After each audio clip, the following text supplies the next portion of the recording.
My channel ఈరోజు వచ్చి పొట్లకాయ కూర చేయబోతున్నా. అంటే పాలు పోసి అన్నంలోకి చపాతీలోకి బాగుంటుంది.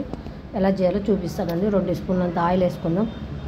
1 స్పూన్ ఆవాలు వేసుకుందాం. అది వేగాలి మంచిగా వేగాలి. మినపప్పు, శనగపప్పు వేసుకుందాం. ఎండుమిరపకాయలు ఒక 3 వేసుకుందాం. మంచి దూరగా వేపుదాం. సన్నగా తరిగి పెట్టుకుని ఒక 2 ఉల్లిపాయలు వేసుకుందాం. మంచి ఫ్రై చేద్దాం. దగ్గరకు అయ్యేటట్టు ఫ్రై చేయాలి. ఇప్పుడు సన్నగా తరిగి పెట్టుకుని ఒక 3 పచ్చిమిరపకాయలు వేసుకుందాం. అది కూడా ఫ్రై అవ్వాలి. మంచిగా కలర్ వచ్చేటట్టు ఫ్రై చేయాలి. చాలా బాగుంటుంది. రాగిపిండి సంగటికి, అన్నంకి, వేడి వేడి దోశలో, ఇడ్లీలో కూడా తినొచ్చు. సూపర్ ఉంటుంది. వేడి అన్నంలో అయితే జబర్దస్త్ ఉంటుంది. రాగిపిండి సంగటి కూడా బాగుంటుంది. కరివేపాకు వేసుకుందాం కొద్దిగా. మాకు తమిళనాడులో రాగిపిండి సంగటి పెట్టుకొని మేము తింటాము. మీరు ఎలా తింటారో కామెంట్ బాక్స్లో కామెంట్ చేయండి. 1 కప్పు పొట్లకాయ వేసుకుందాం. మంచి ఫ్రై చేద్దాం. బాగా ఫ్రై అవ్వాలి.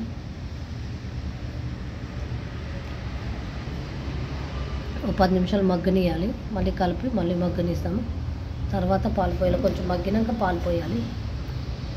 ఇప్పుడే పోయకూడదు. పాలు కొంచెం మగ్గాలి. ఇప్పుడు చిటికెడు పసుపు వేసుకుందాం. మంచిగా కలుపుకుందాం. ఫ్రై చేద్దాం. బాగా మంచి దగ్గరికి అవ్వాలి.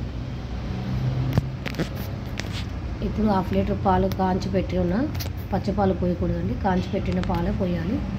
మీకు సరిపడా పాలు పోసుకోండి. మంచిగా మగ్గాలి. మసలుతుంది. బాగా దగ్గరకు అయిపోయింది. ఇప్పుడు 1 స్పూన్ ధనియాల పొడి వేసుకుందాం. మంచిగా కలుపుకుందాం. బాగా దగ్గరకు అయిపోయిందండి. ఇప్పుడు కొత్తిమీర వేసుకుందాం. ఫ్లేవర్ కోసం కొత్తిమీర వేసుకుందాం.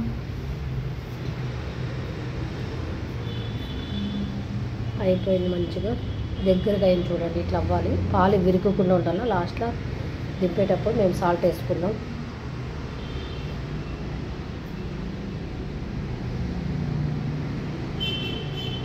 మంచిగా దగ్గరకు అయిపోయింది. చూడండి,